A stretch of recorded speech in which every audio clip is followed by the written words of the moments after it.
E você sabe, livro de 1 Samuel, capítulo 1, havia um homem de Ramá, que tinha duas mulheres, seu nome era Elcana, tinha uma mulher chamada Ana e outra que chamava Penina. Penina tinha filhos e ela não tinha. E o que a Bíblia fala que Penina irritava a sua adversária Ana, também esposa do seu marido. E essa mulher, Ana, se entristeceu muito, chegou no templo, começou a orar ao Senhor, orou tanto, e sua voz acabou. Tendo sua voz acabou, ela continuou a orar, porque crente pentecostal é desse jeito. Não importa que não tem barulho, ele continua fazendo a vontade de Deus. E ele continua orando mesmo sem voz. Muitas vezes você vem na igreja mesmo sem flor. Mas o Senhor tem ouvido a sua. Aleluia! E ela estava orando esse pequenininho, que era o sacerdote, e ó, vira mulher. Rapaz, você sentiu teu filho, mulher. E ela falou, meu Senhor, eu tenho uma cega por filha de Belial. Eu sou uma mulher amargurada de espírito. Aí o homem de Deus virou para ela e disse, Senhor, conceda a tua petição. Próximo ano, ela estava grávida do profeta Samuel. Demorou um pouco para voltou e fez um voto ao Senhor que me entregaria por todos os dias a partir dele de Samaria. E assim fez. De Ariano e Ana levar uma nova túnica para seu filho Samuel, que foi criado como moço de Egito. Ele dormia perto da arca da aliança. Só que deixa eu falar um pouco sobre ele.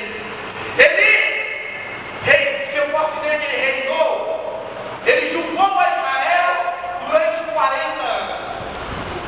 Ele era um homem que não agradava completamente o Senhor por causa de seus filhos, chamados de Ófine e Finéia. A Bíblia nos fala que Ófine e Finéia não conheciam ao Senhor e eram sacerdotes do Senhor. E eles faziam o que parecia mal aos olhos do Senhor. Eles roubavam as carnes do sacrifício. Eles deitavam-se com as mulheres que habitavam na tenda da congregação. E a Bíblia nos fala que Deus se revoltou, sabe com quem? Com o Egito.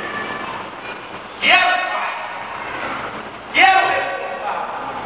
E a Bíblia nos diz que um homem de Deus chegou até ali e começou a profetizar que Deus tiraria os sacerdotes da família dele, que Deus não deixaria que nenhum dos varões da família dele chegasse à idade varonil. Porque para Deus, ele amava mais a Ófine e Finéia do que a Deus. Jesus uma vez disse, aquele que amar o pai ou mãe mais do que a Deus. Aquele que amar o filho mais do que a mim. E Deus prometeu juízo à casa de Eli. E o homem de Deus falou, isso vai ficar por sinal, os seus dois filhos, Ófine e Finéia, morrerão no mesmo dia. Aleluia. E aí, a Bíblia nos fala que o menino Samuel ia crescer. E o Senhor era também. Vai lá, Samuel dormindo, perto da arca da aliança, de repente ele ouve uma voz dizendo, Samuel! Samuel! Ele levanta e fala, entre aqui, vai até ele e fala, entre aqui, nós vamos me chamar. Não te chamei.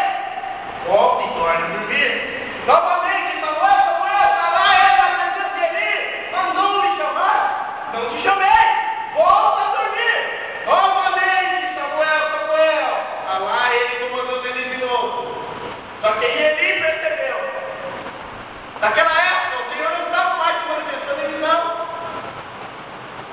E a Bíblia nos fala que ele conheceu Samuel. Se você ouvir essa voz mais uma vez, não venha até a mim e diga, ei, dobre o seu joelho e diga, fala, Senhor, que o teu aleluia. E a Bíblia nos fala que assim fez. Deus começou a falar com Samuel, e para Samuel ele começou a revelar tudo que ele faria com a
foi levada.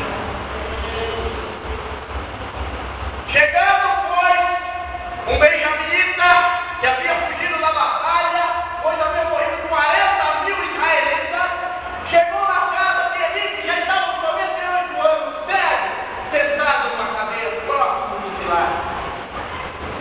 E a Bíblia nos fala que aquele homem revelou o pior que ninguém morreu, e que a arca do Senhor foi roubada. A Bíblia nos fala que Eli caiu da cadeira, quebrou o pescoço e ficou restaurado. Havia uma nora de Eli que estava para dar a luz. E na hora que ela viu que seu marido morreu, que seus donos morreram, ela começou a sentir dor de parto e teve um filho. Quase morrendo, ela deu um nome a ele, chamou-se Idam. Foi-se a glória do Senhor. Agora está lá outro cenário, filisteus, vitoriosos, pegam a arca do Senhor, colocam ela no templo de Dagon, Deus dele. A Bíblia nos fala que eles deixam ela ali e vão dormir. Acordam de manhã, eles contemplam Dagon no chão. Por mais uma vez, levanta, vai. Vamos dormir. Agora Dagon apenas não está no chão. Está no chão, mas sua cabeça e seus braços estão cortados. Agora, o povo filisteu, Deus começa a tocá-lo, a ferir como vendedor, pois a Bíblia nos fala que levantam contra ele tumores, e algumas traduções falavam hemorroida, de uma maneira tão generalizada, ela chegou primeiro a arca que estava na cidade de Azor, transferiram ela para Hebron, depois para em qualquer lugar que a arca passava, as pessoas eram feridas e iam morrer. Aleluia. Aconteceu foi que os sábios dos filisteus reuniram com os reis, com os príncipes, e disseram para eles que deviam tornar a arca da aliança para Israel. Fizeram um conselho, nesse conselho fizeram uma oferta para expiação do seu pecado, colocaram sobre a arca, botaram a arca numa carroça, colocaram, levando a carroça dois bois novos que nunca tinham trabalhado. E fizeram assim, olha, dessa arca, desses bois, levarem essa arca direto para Israel, saberemos que foi o Deus de Israel que nos feriu. E a Bíblia fala, coloca o carro de boi, coloca a arca, coloca os bois. E os bois nem se desviam nem para a direita, nem para a esquerda. Acabam chegando na cidade de Bet-Semes, que já fazia parte de Israel. Estando, pois, na cidade de Bet-Semes, a Bíblia nos fala que Deus feriu os moradores de Bet-Semes. Por quê? Porque olharam para dentro da arca do Senhor.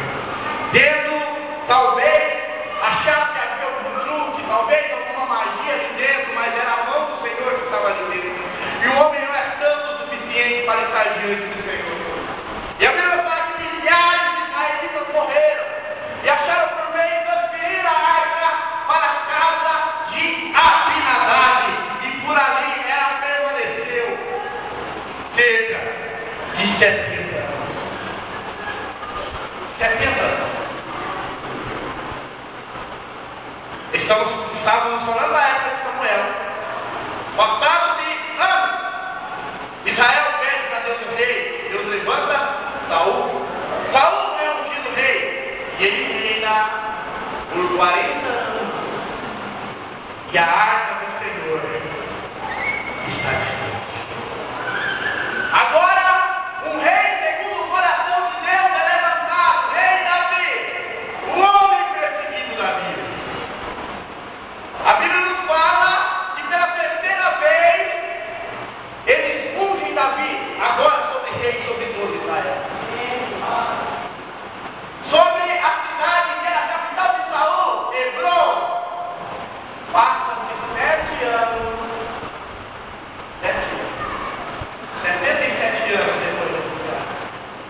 Senhor colocar.